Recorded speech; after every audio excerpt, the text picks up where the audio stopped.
Hey, welcome back, everybody. We're still sitting here at University of Houston at the Houston Energy and Climate Week, and I'm lucky enough to have Mickael here with me with Schlumberger. Actually, it's not Schlumberger anymore, it's SLB. Yeah, it's not Schlumberger, it's SLB now. Yeah, and I noticed the accent. You're not from West Texas, are you? Well, I'm even more east, actually. I'm from Europe. I'm from France, from Paris. Yeah, so sorry on my accent. No, you're good. So first thing, the weather's nice for Houston, so you came at a good time. Second thing, you do something fascinating at Schlumberger. So you're out there looking for new technologies for what? Yeah, so for SLB. Sorry. I'm sorry, you're right. It's going to be a decade before I remember to call you SLB. So, no problem. Yeah. So I'm in charge actually of, so I'm still working for the core business, what we call the core business, the oil and gas part of SLB, because we have the new energy activity as well. But I'm focusing on technologies that will help to reduce carbon emission, greenhouse gas emission in the core business, in the oil and gas. So basically reducing emission that are due to extraction, production of oil and gas. Yeah. So many places that we could go with that. The production of, and if people that listen to the show don't know, when you drill an oil well, you don't just get oil. You get oil, you get gas, you get water, you get produced water, you get sand, you get all kinds of stuff. And in that process, there's a lot of areas that we can improve just starting at the wellhead itself. And so it must be kind of fun to have that legacy oil and gas background to understand that process. Absolutely. And then look for new technologies and processes to help that. Yeah. Is this something where you're out there looking at startups? I mean, does it go all the way there? Yeah, absolutely. So that's really why I'm here, actually. And we are part of different initiatives around the world, especially in the US. We are trying to better explain to this new ecosystem, the startups ecosystem, what are the challenges that the oil and gas is facing to reduce the emission. Do you know by how much the greenhouse gas emission in the oil and gas are? I mean, how, in percentage globally?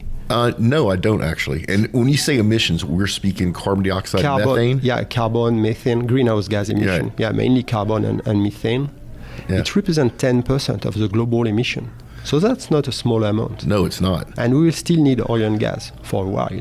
So that's why we are focusing on trying to find solutions, on trying to explain to the startups, to these universities, all these ecosystems that it's worth looking at solutions. It's not only about new energy. New energy is definitively the way to go, but we still need to find solutions to reduce, typically to reduce the carbon footprint of the oil and gas that we are extracting. And like you say, I mean, we are producing water.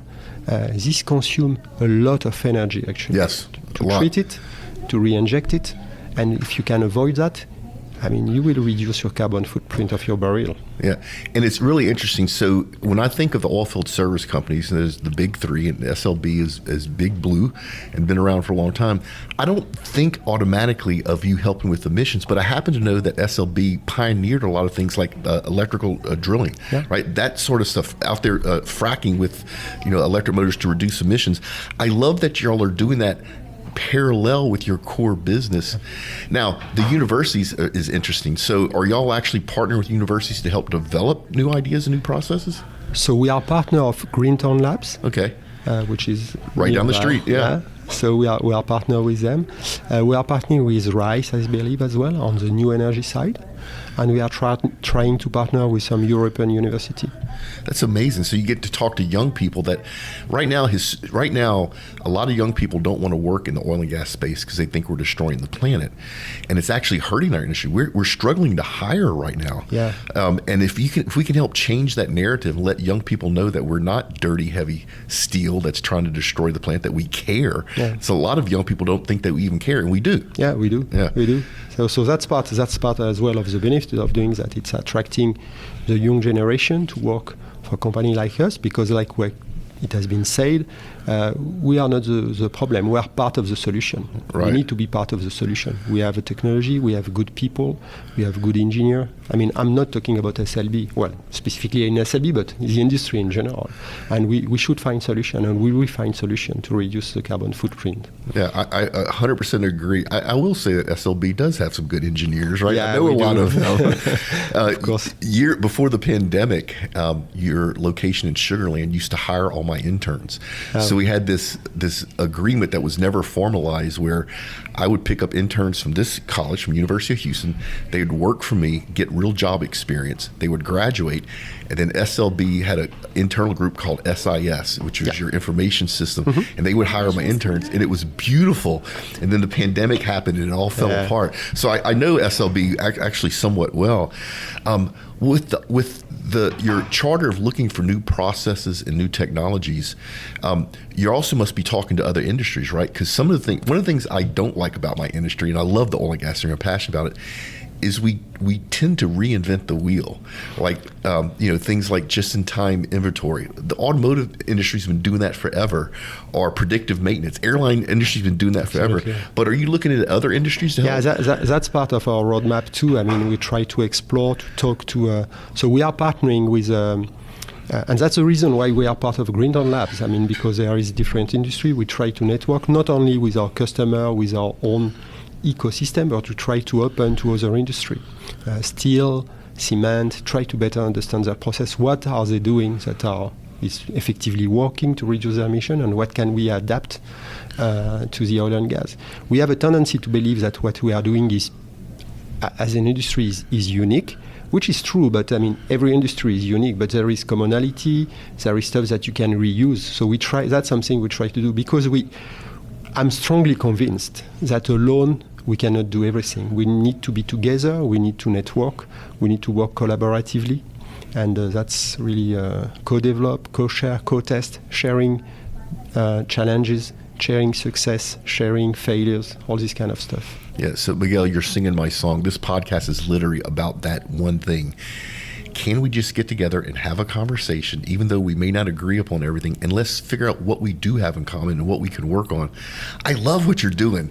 It has to be fun, because you're getting to see new processes, new techniques, new people, new industries. This show's only about 10 minutes, and we're getting close to winding it down.